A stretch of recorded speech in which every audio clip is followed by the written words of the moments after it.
ठरलं तर मग या मालिकेच्या येणाऱ्या भागामध्ये धमाकेदार असा ट्विस्ट येणार आहे. तर प्रेक्षकांनो, लवकरच इथे आता सायलीच्या तळपायावरील तुळशीपत्राची गोष्ट सगळ्यांच्या लक्षात येणार आहे आणि त्याचबरोबर सायली प्रेग्नेंट असल्याचं सत्यसुद्धा सगळ्यांना समजणार आहे. तर प्रेक्षकांनो, येणाऱ्या भागामध्ये अन्नपूर्णा आजीने सायलीला तिच्या तळपायावरील तुळशीपत्राची आठवण करून देताच सायलीच खरी तन्वी असल्याचं सत्य सगळ्यांच्या समोर आलेलं असतं. तर प्रेक्षकांनो, इथे आता येणाऱ्या भागामध्ये कशा पद्धतीने या गोष्टी पुढे घडत जातात आपण सविस्तरपणे बघूया. तर प्रेक्षकांनो, आत्तापर्यंत आपण बघितलं की पूर्णा आजी प्रियाला अरेस्ट केल्या केल्या सायलीला तन्वी म्हणायला सुरुवात करते. सगळ्यांना असं वाटतं की पूर्णाजीच्या डोक्यावरती थोडासा परिणाम झाला आहे.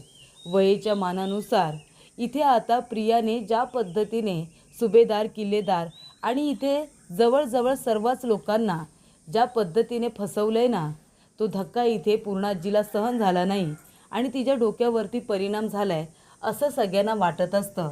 म्हणून सगळेजण तिला समजून घेण्याचं काम करत असतात. पण प्रेक्षकांनो, खरं तर इथे पूर्णाजी एका बरोबर व्यक्तीलाच तन्वी म्हणत असते. सायली खरोखर तन्वीच आहे आणि म्हणून ती तिला तन्वीच अशी हाका मारत असते. आणि जेव्हा इथे सायली पूर्णाजीच्या तब्येतीचा विचार करता तन्वीसारखी वागण्याचा सुद्धा प्रयत्न करत असते आणि तेव्हा तन्वीसारखी वागत असताना ती इथे तन्वीसारख्याच गोष्टी करत असते. वयाच्या 5 ते 6 वर्षांपर्यंत तन्वी जशी वागत होती त्याच पद्धतीने सायलीसुद्धा वागत असते. इथे पूर्णाजी तिला तन्वी अशी हाकसुद्धा मारत असते. पण प्रेक्षकांनो, इथे आता एका गोष्टीचा खुलासा सायलीसमोर अजूनपर्यंत झालेला नसतो आणि तो खुलासा म्हणजे तळपायावरती असलेलं तुळशीपत्राची खून. म्हणजे सगळ्यांना माहिती आहे की इथे आता तन्वीच्या तळपायावरती तुळशीपत्राची खून आहे, पण सायलीला ती गोष्ट माहिती नव्हती. सायलीला माहिती नव्हतं की इथे तन्वीच्या तळपायावरती तुळशीपत्राची खून आहे आणि ती प्रियाच्या पायावरती कधीच नव्हती. त्यामुळे ही गोष्ट अजूनपर्यंत सायलीच्या काही लक्षात नसते आणि म्हणूनच ती तळपायावरील तुळशीपत्राबद्दल कुणाला काही बोलतसुद्धा नसते. पण आता ही गोष्ट जेव्हा पूर्णाजी तिला तन्वी तन्वी म्हणत असते तेव्हा पूर्णाजी सगळ्यांच्या लक्षात आणून देते. सायली इथे प्रेग्नेंट असते. ती डॉक्टरांकडे जाते, सगळे रिपोर्ट्स वगैरे सुद्धा होतात आणि सगळे रिपोर्ट्स झाल्यानंतर ती प्रेग्नेंट असल्याची न्यूज कन्फर्म होते. तेव्हा सायली म्हणते की सगळ्यात आधी मला ही गोष्ट माझ्या नवऱ्याला सांगायची आहे, त्यांचं रिॲक्शन काय आहे हे बघायचं आहे आणि त्यानंतर मला ही न्यूज माझ्या संपूर्ण घरच्या लोकांना द्यायची आहे. पण आधी मी अर्जुन सरांना सांगणार आणि त्या तयारीमध्ये ती आलेली असते. पण तिथे आता विषय आलेला असतो पूर्णाजीच्या चष्म्याचा, की पूर्णाजीचा चष्मा इथे सायलीने बरोबर त्याच ठिकाणी पुरून ठेवलेला असतो ज्या ठिकाणी लहानपणीची तन्वी ठेवायची. तेव्हा इथे झाडाच्या खाली त्याच्या इथे मुळाशी तिने मातीमध्ये इथे आता तिचा चष्मा बॉक्समध्ये टाकून ठेवलेला असतो. तेव्हा ती म्हणते, कुठे आहे तुझा चष्मा? फक्त मलाच माहिती आहे तुझा चष्मा कुठे आहे पूर्णाजी. आणि ती जाऊन आता पूर्णाजीचा चष्मा देते. तेव्हा पूर्णाजी म्हणते, घ्या. म्हणजे लहानपणी तन्वी ज्या ठिकाणी माझा चष्मा पुरून ठेवायची त्याच ठिकाणी तिने आताही ठेवला आहे. तेव्हा कल्पना म्हणते, हो, पण तन्वी असं करतच होती लहानपणी. सायली, तुझ्या अजूनही लक्षात आहे का? म्हणजे तिला असं सांगायचं असतं की तन्वी हे करायची, पण तुला कसं माहिती, तुझ्या कसं ते लक्षात? म्हणजे न कळतपणे का होईना, योगायोगाने का होईना, पण सेम टू सेम घटना कशा काय घडू शकतात?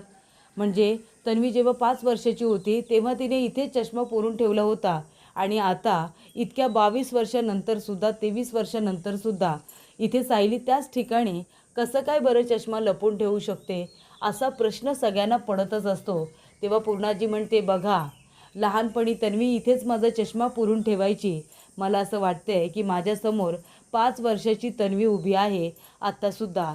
तेव्हा इथे सायलीच्या डोक्यावरती ताण येतो की मी सुद्धा लहानपणीच्या तन्वीप्रमाणे कशी काय वागते, कसं काय बोलते, काही काही गोष्टी तर मला माहितीसुद्धा नाही आहेत.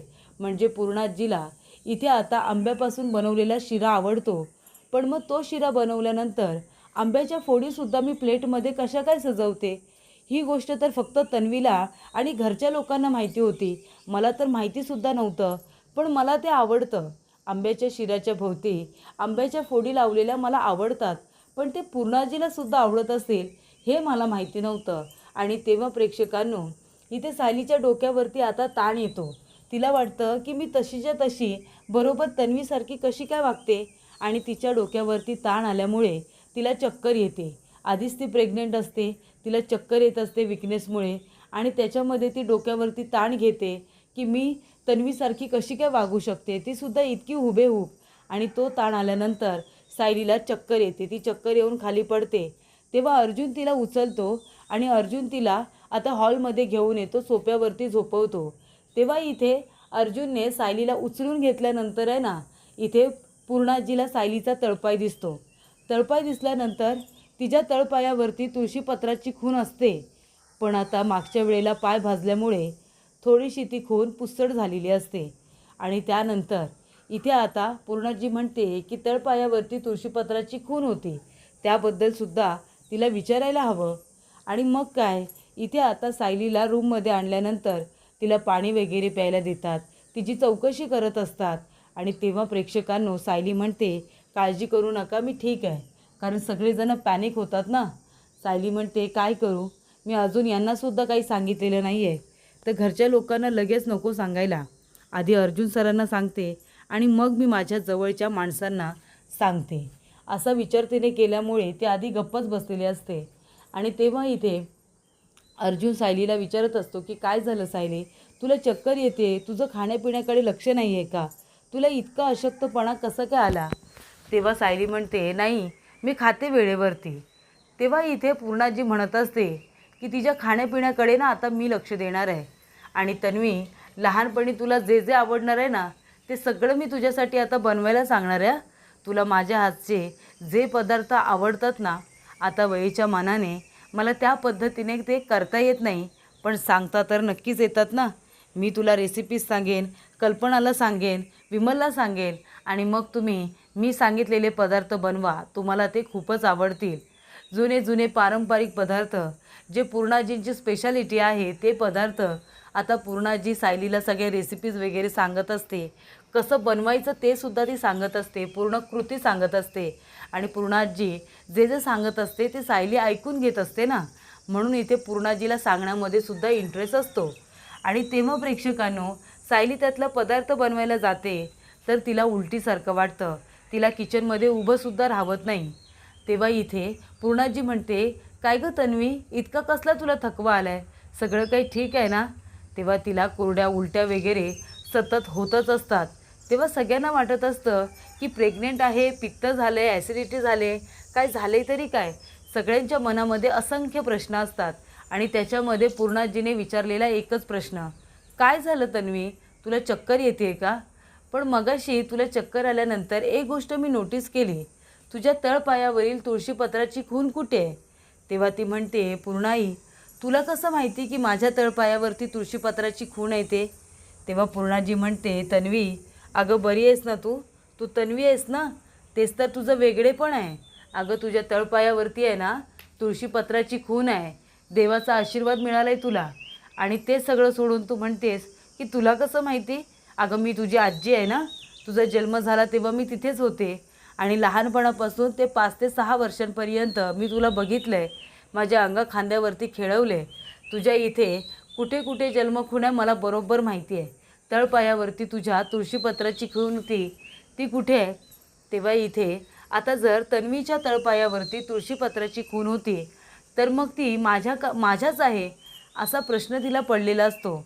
माझ्या पण कशी ना, बरोबर तन्वी आणि मी दोघेजणं काय मागच्या जन्मी आमचा काही संबंध असेल का. सगळं काही सारखंच, पण खरं तर या गोष्टी सगळ्या खऱ्या तन्वीच्याच असतात.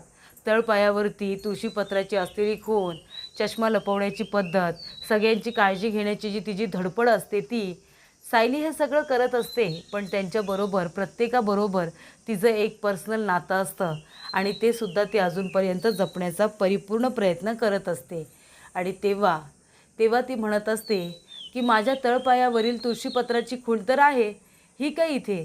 आणि ती थोडीशी पुसट का दिसत असते, कारण प्रियाच्या चुकीमुळे गरम गरम तव्यावरती तिचा पाय पडलेला असतो, आणि त्यामुळे तिचा पाय भाजल्यामुळे तुळशीपत्राची खून आता अर्धी दिसत असते आणि अर्धी नाही. तेव्हा सायली सांगते की तिथे नाही का प्रियाने गरम गरम तवा ठेवला होता, तेव्हा त्याच्यावरती माझा पाय पडला होता आणि पाय माझा पोवला होता. तेव्हा ही अर्धीच आता तुळशीपत्राची खून दिसत आहे. आणि तेव्हा सगळ्यांना पडलेला एक प्रश्न की सायलीच्या सुद्धा तळपायावरती तुळशीपत्राची खून कशी. तेव्हा सगळेजण म्हणत असताना पूर्णाजी म्हणते, अरे कळत नाही का तुम्हाला, पोरगी इथे तुम्हाला सांगते की पाय भाजला होता म्हणून, आणि तुम्ही असे तिला प्रश्न विचारताय की ते तुम्हाला माहितीच नाही आहेत. आता तन्वीच्या तळपायावरती तुळशीपत्राची खून आहे, तिला काय आवडतं काय नाही हे लहानपणापासून आपल्याला माहीतच होतं. फक्त काही वर्ष ती आपल्यापासून दूर होती आणि म्हणून तिच्या काही आवडीनिवडी बदलल्या असतीलही, पण सगळ्याच आठवणी तिच्या बदललेल्या नाही आहेत. लहानपणीचं सगळं तिच्या लक्षात आहे. हो ना गं तन्वी? तेव्हा तन्वी म्हणते हो.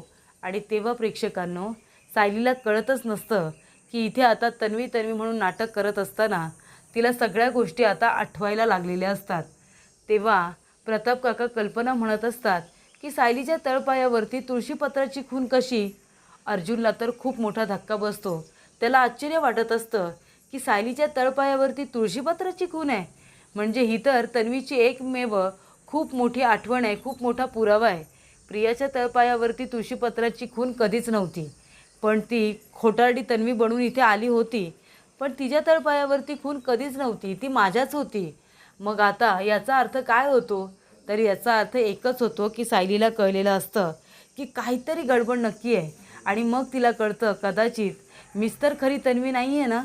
या सर्व गोष्टी ज्या पद्धतीने मला आठवत आहेत त्या पद्धतीनुसार जर विचार केला तर मला असं वाटतं आहे की मी खरी तन्वी तर नाही आहे ना, हे माझं कुटुंब आहे, ही सगळी माझी माणसं आहेत, असा विचार ती करत असते. कारण तिला इथे सगळ्यांबरोबर एक वेगळं नातं असतं, प्रत्येकाबरोबर एक अलग आता बॉन्डिंग निर्माण झालेलं असतं. आणि त्याच्यामधून सुद्धा इथे आता सगळे लोक तिला जेव्हा तन्वी तन्वी म्हणत असतात तेव्हा सर्व गोष्टी तिला जणू काही आठवत असतात. लहानपणीच्या सगळ्या गोष्टी, तिने केलेले हट्ट, ते सगळे आता तिला सारखे सारखे आठवत असतात. आणि तेव्हा इथे सायली त्याच गोष्टीचा विचार करत असते की तळपायावरती तुळशीपत्राची खून आहे, याचा अर्थ तन्वी मी आहे का? तन्वी मी तर नाही आहे ना. म्हणून मला इथे आल्यानंतर इथे भास होत असतात, माझं डोकं दुखत असतं. प्रतिमा आत्या आणि रविराज काकांच्या झालेला गाडीचा अपघात हा मला सुद्धा सारखा सारखा आठवत असतो. मी पण त्या गाडीत आहे आणि गाडीचा अपघात झाला होता तेव्हापासून तर मला वेगाने गाडी चालवल्यानंतर भीती वाटते. अजूनही ती भीती माझ्या मनामध्ये आहे. तेव्हा इथे पूर्णाजी बारीक सारीक गोष्टींचा अंदाज घेत असते.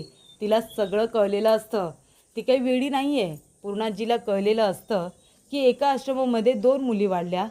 एक मुलगी मैना आणि सदाची मुलगी निघाली, जिने आम्हाला खऱ्या अर्थाने फसवलं. ती मुलगी निघाली ना.